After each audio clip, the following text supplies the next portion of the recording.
Hello, my name's Charles Delastic. I'm the Managing Director of Blue Bond Tax Planning.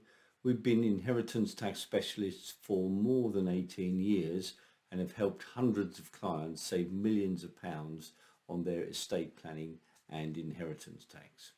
So today's video is a result of one of our webinars, and a question a client asked is, what mistakes are made by people when they use insurance to pay for their inheritance tax liability?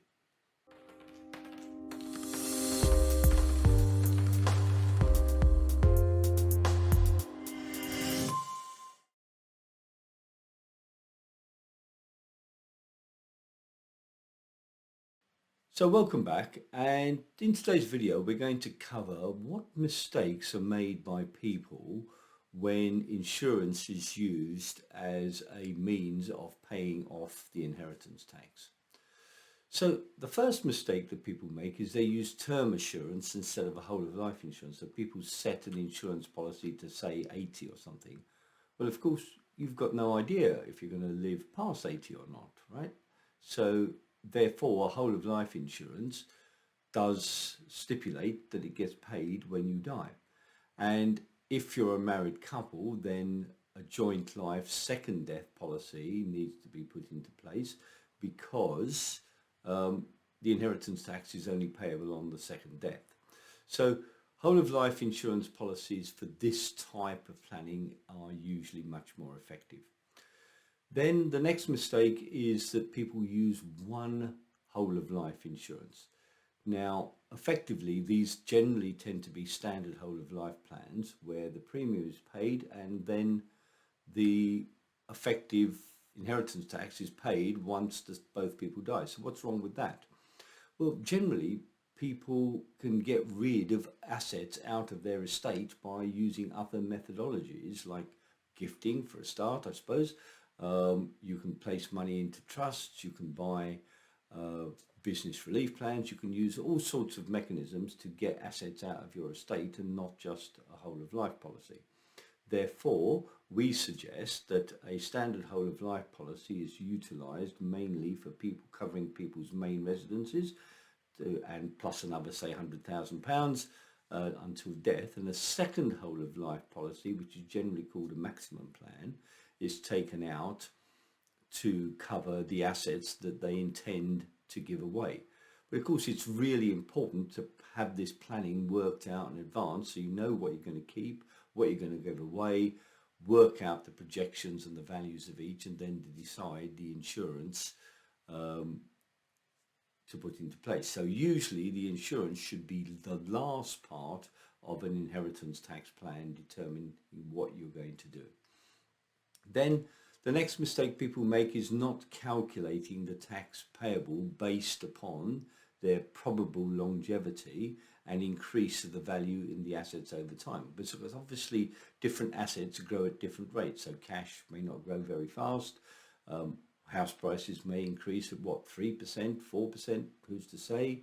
Other investments, how are they going to increase? And then how long are you going to live? Well, obviously none of us know, but you should err on the side of caution and say, okay, maybe I'll live till 95, right? So that both of those issues should be taken into account when calculating the amount of tax that may probably be due.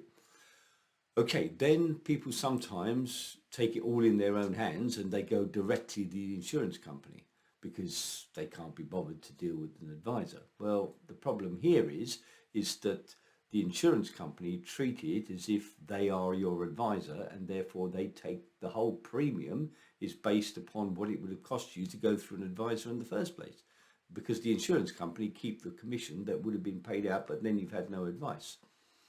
However, people can use an advisor, but then they use advisors who take commission instead of using a fixed fee. Now, quite often, and certainly with our clients who are relatively wealthy people, the cost of the insurance might well be £1,000 plus a month, right? So the commission on these plans are sometimes £10,000 and above. And really, for something that takes 5 or 6 hours at most in terms of work, once there's a proper plan in place as for how much you need, and those projections are all done that I mentioned before, then it's not, it's 5 or 6 hours, let's say. £10,000 for commission for that just seems a bit over the top. But who's paying for that? You as the client are paying for that. Whereas if you use an advisor who charges you a fixed fee, as we do, then you get much better value for money. And usually when calculated for a client, we can show them the money that they save as compared to taking a commission. Then sometimes they would use, and even advisors make this mistake, they get their clients to use the insurance company trust because that's provided free alongside the trust. Because they're not experienced enough, they haven't appreciated that those insurance company trusts are generally forced to be shut down. So they have to be wound down because it's the insurance company who set it up within 2 years of death. Well, what's the problem with that, right? The inheritance tax has been paid. But what happens if you've been quite conservative with your planning and in actuality, the amount of inheritance tax bill that you have is lower than you originally expected? Okay, so now you've got excess of money that's in that trust, or you've done other planning really well and you've managed to get a lot of assets out of your estate, but you've left the insurance policy as it is. So now you've got an excess of money in your trust, and now it's being forced to be wound up. Now the money's now in your children's or grandchildren's estate, and if they get divorced, half the money walks. So you didn't actually protect the money as you would have wanted to. So therefore, in most cases, for the amount of money that whole of life policies tend to cover, a solicitor written discretionary trust, in my opinion, is significantly better. And of course, we do that within our firm.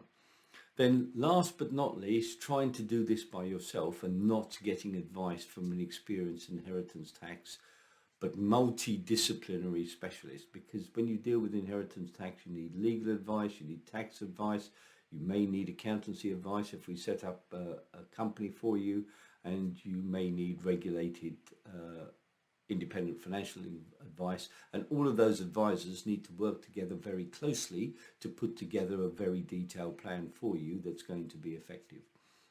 So all of these things are items that you need to consider. So if this is an issue and you think that life insurance may be a route for you, I would say in most cases it's part of the potential solutions, but it's certainly not all, because there are many cost-effective ways of removing assets from your estate for inheritance tax that isn't just purely life insurance. So it may be simple, but also I would also warn you to say, don't use just life insurance, because if you do that and then you die, sure, maybe if your advisor did the job really well and there is no tax to pay because the tax was paid by the insurance policy, well, now all your assets have been passed to your children directly. One of your children gets divorced, half the money potentially walks. So you need to fix the problem, which is how to keep wealth in your family, not just solve the inheritance tax problem. And all life insurance does is fix the inheritance tax problem. It doesn't fix the overall problem. Okay, hopefully that helped. If you found that useful, give us a thumbs up and a like. But thanks for listening, and bye for now. Bye.